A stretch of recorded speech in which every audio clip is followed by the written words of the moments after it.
Hey everybody, Nick Espinosa, your chief security fanatic here, and it is Monday. I did not do Breaches of the Week on Sunday. I'm sorry. If you couldn't tell, I have been traveling like crazy. It is finally settling down. I'm on my last trip right now in scenic Omaha, Nebraska, and I'm going to be here for a little bit, and then I've got some time, and we are going to get back to Breaches of the Week this upcoming Sunday. So if you've been sending me breaches and all of that, I really appreciate it. Please keep it up. We're going to be doing a really long redux of everything in the last few weeks on this upcoming Sunday. But that's not what we are talking about here today.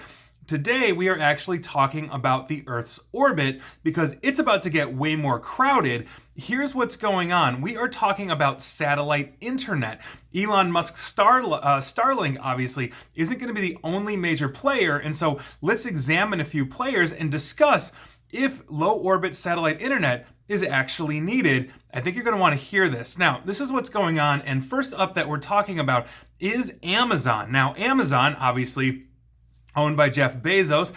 They seem to be in this massive competition, Bezos and Elon Musk, and here we are. Amazon hasn't actually launched a single satellite yet, but they are now planning on launching a fleet of 7,774 satellites. Now here's what's going on. Amazon wants to launch another 4,538 satellites to provide wireless broadband internet under its Project Kuiper, according to a new filing with America's FCC. Now, basically, Amazon was previously approved to send 3,236 satellites into low orbit by 2029, and now they've expanded that number to 7,774. And I quote the filing, Kuiper Systems LLC, a wholly owned subsidiary of Amazon, requests FCC authority to launch and operate a non-geostationary satellite orbit fixed satellite service system as part of Kuiper's second generation constellation. Utilizing V and Ku band frequencies,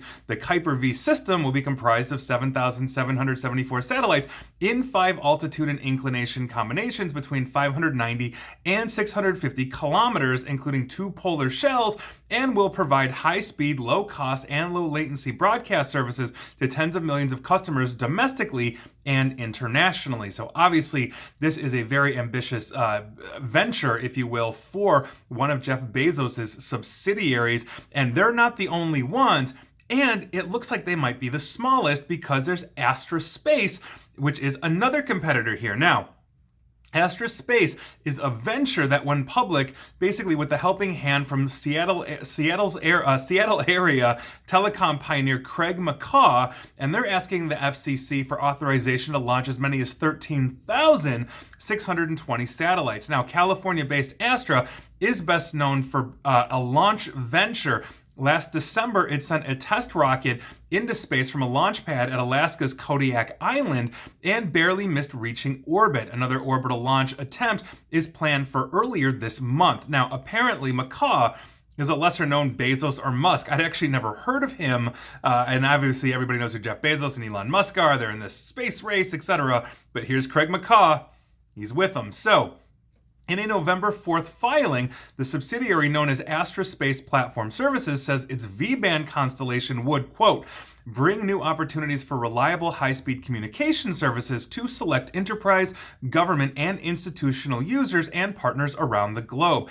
Astra said that its satellites would be built in-house and would be launched by Astra's own rockets. That's the one that failed to make orbit. They are redoing that this month. Now, the satellites would be sent into orbital altitudes ranging from 236 to 435 miles, that's 380 to 700 kilometers, and would be equipped with propulsion systems to aid in collision avoidance and post-operational deorbiting. And we will talk about that very soon. Now, potential applications for Astra's high bandwidth connectivity would include communication services, environmental and natural resource applications, and national security missions for the United States government. And so not quite going after the residential market like Starlink or Jeff Bezos' Kuiper is doing as well. But let's do the math on this.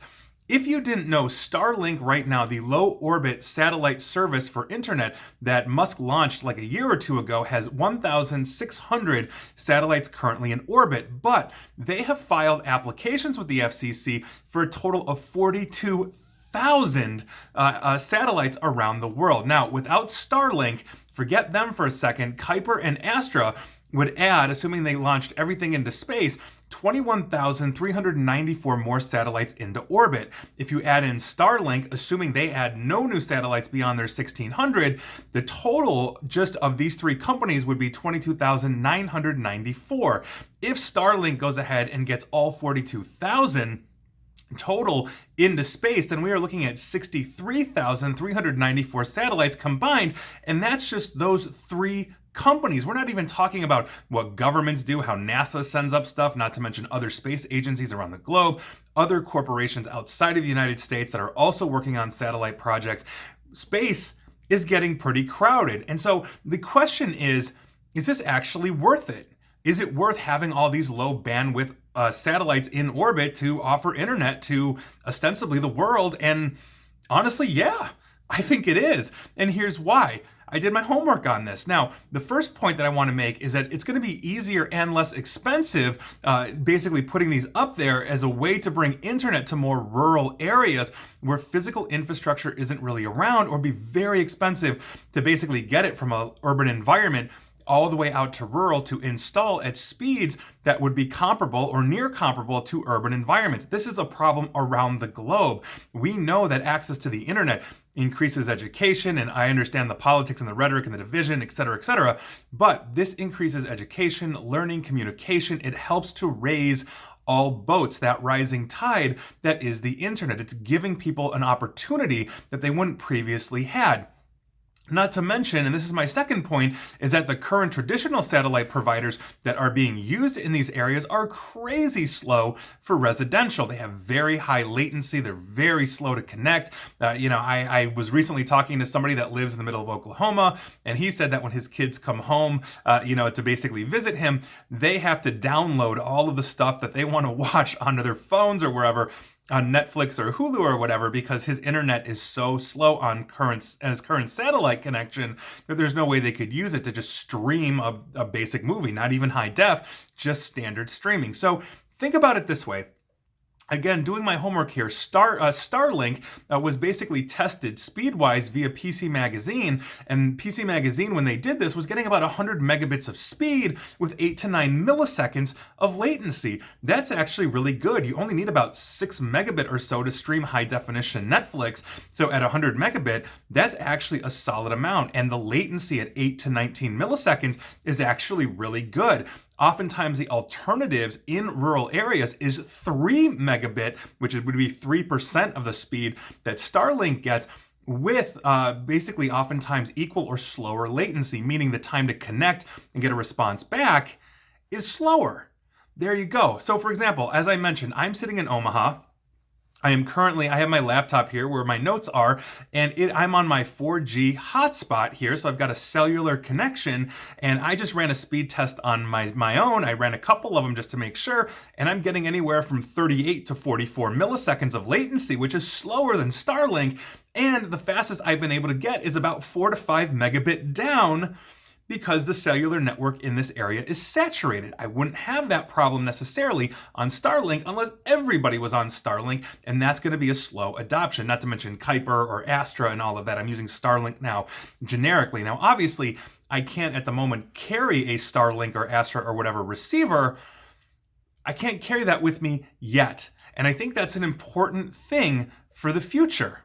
Because what we have as we are growing this and improving this, we may be able to carry those kinds of things, providing, I don't know, I can get a clear view out of my hotel room window to actually connect to the satellite.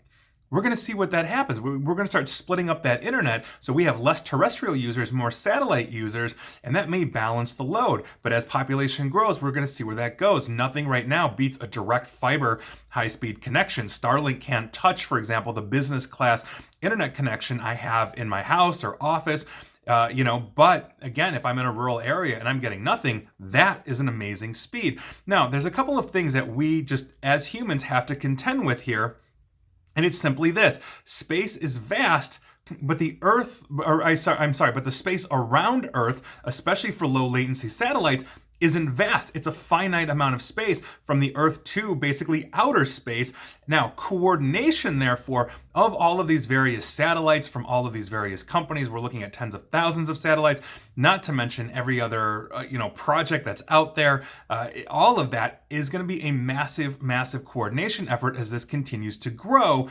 And it's going to be a Herculean task, basically, that everybody on the planet, governments, corporations, all have to agree on. Which actually begs the question, what happens when two adversarial countries or more go in space from cold to hot against each other? I mean, so could countries, for example, lose a ton of their internet bandwidth as one country decides to start shooting down satellites and disrupting these kinds of things? What does that look like? What happens if countries don't necessarily abide by, let's say, the treaty that says, okay, this is where all these satellites are going to be from all these various countries and companies and governments and all this kind of stuff? What does that look like if the world is at war?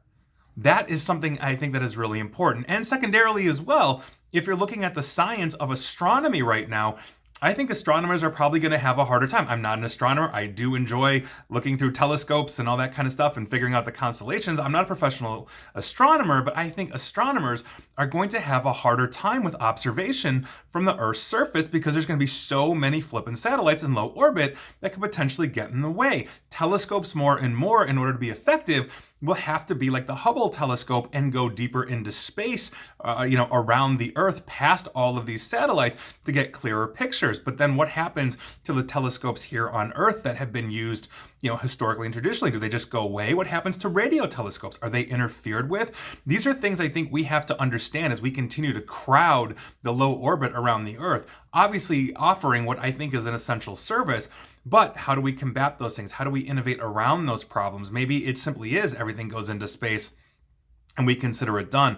Or maybe we have large infrastructure problems that is moving fiber, from point A to point B, from one side of a continent to another, and offering that to balance out that load.